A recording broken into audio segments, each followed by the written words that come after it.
എടി നീ അറിഞ്ഞില്ലേ, നമ്മുടെ തെക്കേതിലെ ശാരദയുടെ വീട്ടിൽ കള്ളം കയറി. ആണോ? എന്തൊക്കെ കൊണ്ടുപോയി?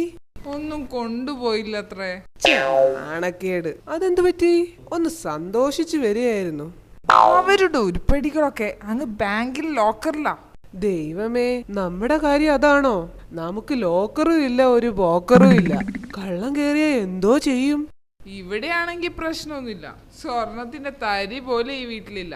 അതൊക്കെ എന്നേ വിറ്റ് തൊലച്ചു. അതല്ലേ എന്റെ ഈ കാണുന്ന വീട്.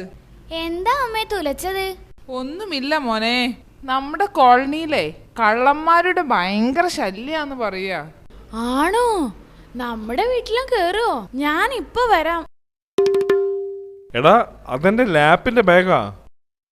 അച്ഛന് സ്വന്തം ബാഗ് ഒന്ന് വാങ്ങിക്കൂടെ? അല്ലാതെ കണ്ട ലാപ്പന്റെയും ചോപ്പന്റെയും ബാഗ് കൊണ്ട് നടക്കണോ? എടാ, ലാപ്പിന്റെ ബാഗ് എന്ന് വെച്ചാ ലാപ്ടോപ്പ് ഇട്ട് വെക്കുന്ന ബാഗ് എന്ന്. ഓ, അത് ശരി. എന്നാ പിന്നെ ഇതിൽ തന്നെ ഇടാം.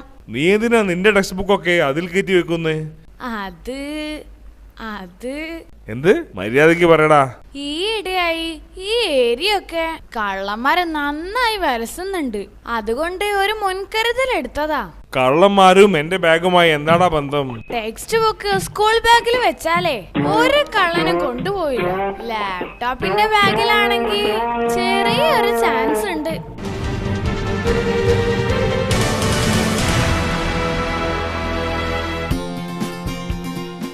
ദൈവമേ, കുടുങ്ങിയോ?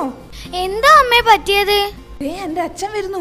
ആകെ പ്രശ്നായി. നമ്മുടെ മിന്നലടിച്ചു പോയ ടി വി ഇല്ലേ, അത് അച്ഛൻ വാങ്ങി തന്നതാ. പുള്ളി എന്തെങ്കിലും പറയോ? പിന്നെ ഭയങ്കര ദേഷ്യക്കാരനാ. എന്താ ചെയ്യാ? അതൊക്കെ ഞാൻ എങ്ങനെങ്കിലും പറഞ്ഞ് സോൾവ് ചെയ്തോളാം. അല്ല, ഇവിടെ ചുമരിലുണ്ടായിരുന്ന ആ 50,000 രൂപയുടെ ടി വി എവിടെ പോയടാ? അത് അച്ഛൻ വിറ്റ് കളഞ്ഞു. ചതിച്ചോ ദൈവമേ? എന്ത്? ഞാൻ മേടിച്ചു കൊടുത്ത ടി വി എന്നോട് ചോദിക്കാതെ മരുമകൻ വിറ്റ് കളഞ്ഞെന്നോ? ഞാൻ ഈ അപമാനം സഹിക്കില്ല. എല്ലാം അമ്മയുടെ നന്മയ്ക്ക് വേണ്ടിയാ. എടാ, നിന്റെ അമ്മയ്ക്ക് ആസ്വദിക്കാൻ തന്നെയാടാ ഞാൻ ഇത്രയും വില പിടിച്ച ടി വി വാങ്ങി തന്നത്. ഞാൻ മുത്തച്ഛനോട് ഒരു ചോദ്യം ചോദിക്കട്ടെ? 10 കൊല്ലം മുമ്പല്ലേ എന്റെ അച്ഛന്റെ അമ്മയുടെയും കല്യാണം കഴിഞ്ഞത്? അതെനിക്കും അറിയാം. 2003 ഫെബ്രുവരി 6-ാം തീയതി, മുഹൂർത്തം 11:30. അതെ, അന്ന് മുത്തച്ഛൻ എന്റെ അച്ഛനോട് പറഞ്ഞൊരു കാര്യം ഓർമ്മയുണ്ടോ? എന്താ? ജീവിതകാലം മുഴുവൻ എന്റെ മോളുടെ, അതായത് എന്റെ അമ്മയുടെ കണ്ണ് കലങ്ങാതെ നോക്കിക്കൊള്ളണമെന്ന് ഓർമ്മയുണ്ടോ?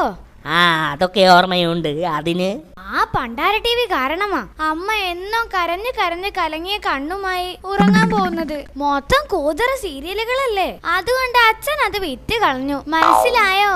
കഷ്ടം. വെറുതെ അവനെ തെറ്റിദ്ധരിച്ചു.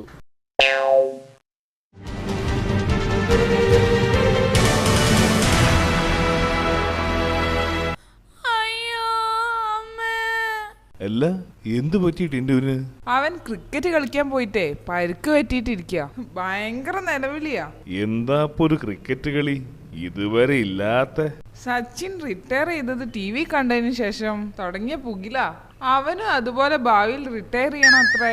അവന്റെ ഒരു റിട്ടയർ. ബാറ്റ് നേരെ ചുമ പിടിക്കാൻ പറ്റാത്തവനാ. എടാ, എന്താ പറ്റിയേ? ഒന്നും പറയണ്ട, കൈ അനക്കാൻ പറ്റുന്നില്ല. ഓഹോ, നീ ഒരു കാര്യം ചെയ്യ്. നമ്മുടെ ശങ്കരൻ വൈദ്യരൊന്ന് കാണിച്ചേ. മൂപ്പരെ പിഴിച്ചിലിന്റെ ആശാനാ. ഒന്നും പറയണ്ട വൈദ്യരെ, എന്താ ഒരു വേദന. എന്തു പറ്റി? ഞാനേ ക്രിക്കറ്റ് കളിക്കായിരുന്നു. ആ ദീപ് ഒരൊറ്റ അടി. ഞാൻ തന്നെയായിരുന്നു ബോളറേ. നല്ല ഫുൾ ടോസ് ബോളായിരുന്നു. കമന്ററി കേട്ട് നിക്കാനേ ടൈം ഒട്ടുമില്ല. നീ കാര്യം പറ. അപ്പോ ബോൾ ഇങ്ങനെ പൊങ്ങി. ഞാൻ ക്യാച്ച് ചെയ്യാൻ ഇങ്ങനെ പോവുകയായിരുന്നു. പക്ഷെ പിടിക്കാൻ പറ്റിയില്ല. ബോൾ എന്റെ കൈ കൊണ്ടു.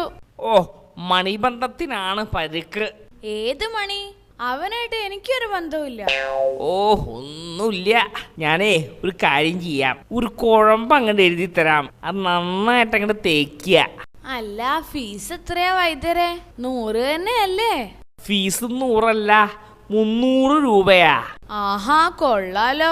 പെട്ടെന്ന് എടുക്കടോ, എനിക്ക് തിരക്കുണ്ടേ. ഞാനേ ഈ നാട്ടിലെ ഏക പിഴിച്ചിൽ സ്പെഷ്യലിസ്റ്റാ. വൈദ്യര് പിഴിച്ചിൽ സ്പെഷ്യലിസ്റ്റ് ആണെന്ന് കേട്ടപ്പോ ഇത്ര നിരീച്ചില്ല.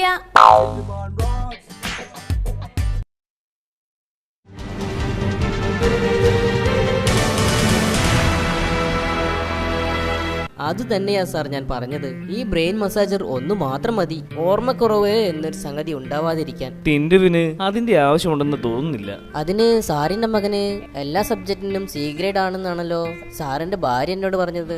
അത് പിന്നെ ഞാൻ പറഞ്ഞില്ലേ, അവന് ഓർമ്മയില്ലായിട്ടൊന്നുമല്ല, അവൻ പഠിക്കാഞ്ഞിട്ടാ. ആര് പറഞ്ഞു പഠിപ്പിക്കുന്നില്ലെന്ന്? ഡെയിലി നിങ്ങൾ അവൻ എത്ര നേരം പഠിപ്പിക്കുന്നതാ? അത് ശരി, സാറല്ലേ പറഞ്ഞത് വേറെ ആരുടെയും സഹായമില്ലാതെ തന്നെ സാറിന്റെ മോൻ ഒറ്റയ്ക്കിരുന്ന് പഠിക്കുമെന്ന്. ഞാൻ അടുത്തിരുന്നില്ലെങ്കിലേ അടുത്ത സെക്കൻഡിൽ അവൻ എഴുന്നേറ്റ് ഓടിക്കളയും. സാറേ, ഇതൊന്ന് വാങ്ങി ഉപയോഗിച്ചാൽ തന്നെ സാറിന്റെ മകന്റെ തലച്ചോറേ ബുദ്ധി കൊണ്ട് നിറയും. ഇത് ഉപയോഗിച്ചതിന് ശേഷം ഞാൻ എത്ര മാറിപ്പോയെന്നോ കണ്ടില്ലേ, എത്ര സ്മാർട്ടായി പോയി. ഒന്ന് വാങ്ങിയാലോ? എടി, അവന്റെ ബ്രെയിനിന് ഒരു തകരാറുമില്ല, നന്നായിട്ട് ഫങ്ഷൻ ചെയ്യുന്നുണ്ട്. ദേ സാറിന്റെ മോൻ വരുന്നുണ്ട്, അവനോട് തന്നെ ചോദിച്ചു കളയാം. മോനെ, എന്റെ കയ്യിലൊരു പ്രൊഡക്റ്റ് ഉണ്ട്, ബ്രെയിൻ മസാജർ. വെറും 999 രൂപയേ ഉള്ളൂ. ഇപ്പോൾ വാങ്ങിയാൽ ഇതിന്റെ കൂടെ ഒരു വാട്ടർ ബോട്ടിൽ തികച്ചും സൗജന്യം. വാവ്, വേഗമാകട്ടെ. താൻ ചുമ്മാ പരസ്യം കളിക്കാതെ അതിന്റെ ഗുണഗണങ്ങളൊക്കെ ഒന്ന് പറഞ്ഞു കൊടുക്ക്. ഇതാണ് മോനെ ബ്രെയിൻ മസാജർ. ഇത് തലയിൽ ജസ്റ്റ് ഒന്ന് മസാജ് ചെയ്താൽ മതി, നിന്റെ ഓർമ്മക്കുറവും മടിയുമെല്ലാം പമ്പ കടക്കും. എന്റെ പൊന്നു ചങ്ങാതി, ഞാൻ പറഞ്ഞില്ലേ അവന്റെ ബ്രെയിനിന് ഒരു തകരാറുമില്ല. പക്ഷേ ഈ ബ്രെയിൻ നമ്മളെ പരീക്ഷ ഹാളിൽ കയറിയാൽ കറക്റ്റ് ആയിട്ട് സ്റ്റോപ്പ് ആവും.